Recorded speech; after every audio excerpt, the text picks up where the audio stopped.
Hello viewers, अस्सलाम वालेकुम। उम्मीद करता हूँ आप सब खैरियत से होंगे और मेरे चैनल पर खुशामदीद टेक्निकल सोसाइटी में। तो आज की इस वीडियो में मैं आपको बताऊंगा पाकिस्तान एयरफोर्स में बेशुमार वैकेंसीज अनाउंस हुई हैं, ठीक है, जिसमें ऑल ओवर द पाकिस्तान के कैंडिडेट्स अप्लाई कर सकते हैं। मिनिमम रिक्वायरमेंट मैट्रिक है, तो इसकी हम मुकम्मल डिटेल जानते हैं, ठीक है। रजिस्ट्रेशन शेड्यूल जो है इनका वो पाकिस्तान PF इंडक्शन के लिए, ठीक है, 2024 में वो 25 दिसंबर से स्टार्ट होकर 31 दिसंबर इसकी लास्ट डेट है, ठीक है। देन हम देखते हैं इसके अंदर कौन कौन सी पोस्ट हैं और इनके एलिजिबिलिटी क्राइटेरिया क्या है। सबसे पहले जो है एरोट्रेड्स, इसकी एलिजिबिलिटी क्राइटेरिया हम देख रहे हैं। एज जो है उसकी वो 15 और 1/2 से लेकर 20 ईयर्स तक होनी चाहिए, 14 जून 2024 तक, ठीक है। देन वो मेल सिटीजन होना चाहिए पाकिस्तान का, फीमेल इसमें अप्लाई नहीं कर सकती, ठीक है। देन वो अनमैरिड होना चाहिए, मैरिड पर्सन अप्लाई नहीं कर सकता। देन उसकी मिनिमम हाइट जो है 163 सेंटीमीटर, ठीक है, यानी कि 5 फुट और 4 इंच होनी चाहिए, ठीक है, और उससे लेकर 168 सेंटीमीटर तक होनी चाहिए, ठीक है। और इसके लिए एजुकेशन क्वालिफिकेशन कितनी चाहिए, कितनी क्वालिफिकेशन मिनिमम होनी चाहिए, ठीक है। तो a candidate must have pass matric science with at least 60%, ठीक है। साइंस के साथ मैट्रिक की हो, आर्ट्स के साथ मैट्रिक वाले स्टूडेंट्स भी अप्लाई नहीं कर सकते, ठीक है। साइंस के साथ मैट्रिक की हो, ठीक है, और एटलीस्ट कम से कम 60% मार्क्स हों उसके, ठीक है। देन वो जो है वो अप्लाई कर सकता है। और and pass physics, chemistry and mathematics with minimum of 33% marks, यानी कि फिजिक्स, केमिस्ट्री और मैथमेटिक्स में मिनिमम 33% मार्क्स के साथ जो है वो पास हुआ हो, ठीक है। देन उसके बाद बता रहा है कि minimum 70 out of 150 marks required in English subject, English में मिनिमम जो है वो 150 में से 70 होने चाहिए कम से कम, ठीक है। देन वो अप्लाई कर सकता है, अदरवाइज वो अप्लाई नहीं कर सकता। देन हम नेक्स्ट पोस्ट के बारे में बात करते हैं। नेक्स्ट पोस्ट जो है वो इसकी PFDI है, ठीक है। PFNDI जो इसका एलिजिबिलिटी क्राइटेरिया क्या है कि इसकी 16 और 1/2 से लेकर 22 ईयर्स तक एज होनी। देन इसकी नेशनलिटी के बारे में अगर बात करें तो मेल सिटीजन ओनली अप्लाई कर सकते हैं, फीमेल सिटीजन अप्लाई नहीं कर सकते हैं। देन इसकी अगर हम मैरिटल स्टेटस की बात करें तो अनमैरिड पर्सन अप्लाई कर सकते हैं, मैरिड पर्सन अप्लाई नहीं कर सकते, ठीक है। देन इसकी हाइट 163 सेंटीमीटर, वही जो मैंने आपको पहले बताई थी, 5 फुट 4 इंच से लेकर 168 सेंटीमीटर तक होनी चाहिए। और इसमें जो एजुकेशनल क्वालिफिकेशन है कि कितनी क्वालिफिकेशन रिक्वायर्ड है इसके लिए, वो है candidate must pass matric science के साथ मैट्रिक की हो, ठीक है, 60% मार्क के साथ, एटलीस्ट कम से कम 60% मार्क्स हों, ज़्यादा से ज़्यादा कितने भी हो सकते हैं, ठीक है। देन इसमें 47% मार्क्स जो है वो इंग्लिश सब्जेक्ट के अंदर आपके रिक्वायर हैं, ठीक है, यानी कि इंग्लिश सब्जेक्ट के अंदर आपके 47% मार्क्स होने चाहिए।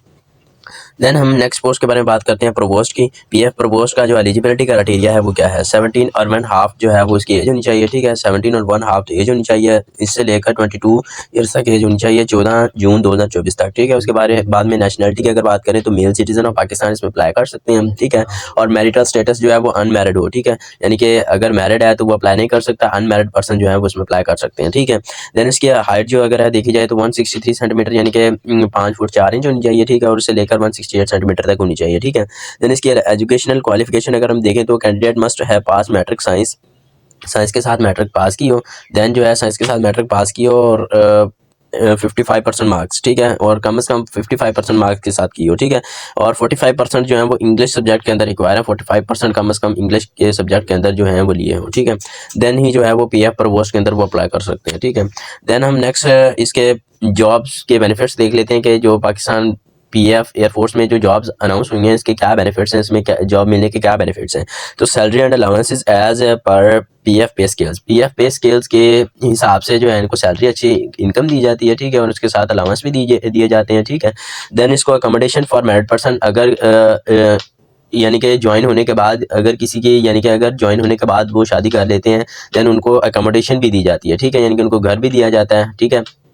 देन ग्रुप्स इंश्योरेंस स्कीम भी मिलती है, ठीक है। उसके बाद 50% डिस्काउंट्स होते हैं रेलवे पर और एयर ट्रैवल्स पर, एयर ट्रैवल्स यानी कि हवाई ट्रैवल्स पर और रेलवेज़ पर आपको 50% डिस्काउंट भी मिलता है, ठीक है। देन आपको हज ट्रैवल्स, अगर आप हज के ट्रैवल्स के लिए अप्लाई करते हैं तो उसके लिए भी आपको डिस्काउंट्स जो रेट्स में डिस्काउंट्स जो है वो मिल जाता है, ठीक है। उसके बाद फ्री अकोमोडेशन और मेस फॉर अनमैरिड, अनमैरिड के लिए मेस जो है वो फ्री होता है, ठीक है, और अकोमोडेशन जो है वो फ्री होती है, ठीक है, अगर वो अनमैरिड, अगर मैरिड हो गया फिर नहीं, ठीक है। देन वो फ्री मेडिकल फॉर फैमिली के लिए, जो उसकी मुकम्मल फैमिली है उसके लिए फ्री मेडिकल है, ठीक है, और उसके पेरेंट्स के लिए यानी कि उसके माँ बाप के लिए भी फ्री मेडिकल होता है, ठीक है। देन इसके अंदर मेंबरशिप PF हाउसिंग स्कीम्स के अंदर मेंबरशिप आपको मिल जाती है, जिसमें आप अपना हाउसिंग स्कीम में हिस्सा डालकर जो है वो आप हाउसिंग ले सकते हैं, ठीक है। देन हम जो है इसकी सिलेक्शन प्रोसीजर के बारे में बात करते हैं कि कैसे इसकी सिलेक्शन प्रोसीजर होता है, ठीक है। देन सबसे पहले आपने www.joinpf.gov.pq के अंदर जाकर इस वेबसाइट को ओपन करके आपने यहाँ पर एप्लीकेशन देनी होती है, ठीक है। जब जैसे ही आप एप्लीकेशन देते हैं, ठीक है, आपको जिस डेट के अंदर बुलाया जाता है आपको मैसेज भी कर दिया जाएगा और आपने यहाँ से इसी वेबसाइट से आपने अपने रजिस्ट्रेशन स्लिप जो है उसको प्रिंट कर लेना है, ठीक है।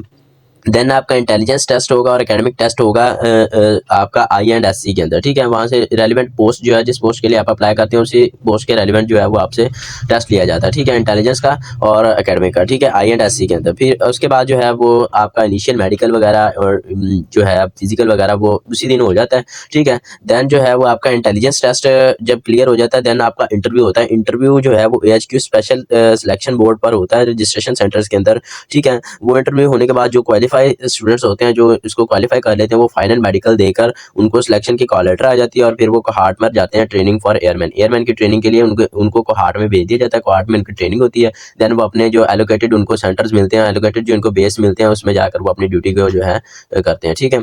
ये थी आज की वीडियो। अगर अच्छी लगी हो तो वीडियो को लाइक जरूर कीजिएगा, चैनल को सब्सक्राइब कर दें इसी तरह की और वीडियो देखने के लिए।